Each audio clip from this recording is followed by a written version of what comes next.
네. 지난 6일 지방선거 과정에서 불거진 후보 간의 상호 비난전은 고소 고발로도 이어졌는데요. 특히 민주당과 무소속 후보 간의 대결이 뜨거웠던 전북에선 경찰 수사 대상에 시장, 군수 당선자 4명이나 오르는 등 후유증이 만만치 않습니다. 김민성 기자가 취재했습니다. 전북에서 이번 6일 지방선거 과정 중 부정 의혹이 처음 불거진 곳은 전주입니다.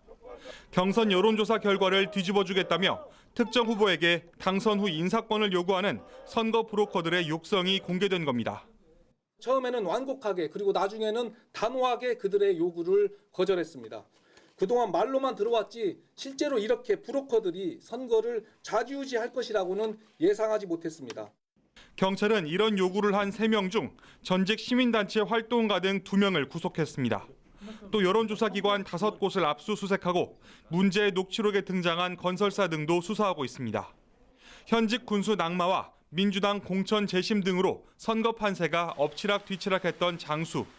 곳곳에 금품 선거 방지 현수막까지 나붙었지만 끝내 특정 후보 측에서 경선 대리투표 의혹이 불거졌습니다. 경찰은 해당 후보 측 관계자를 조사하던 중 다른 선거 사범 1명을 구속했고 피의자 차량에서 4,800만 원도 압수해 대리투표와 관련성을 파악 중입니다.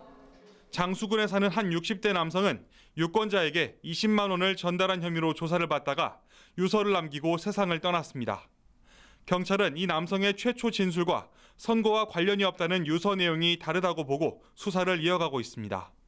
정읍에서는 민주당원 등 80여 명의 수상한 회식이 도마 위에 올랐습니다.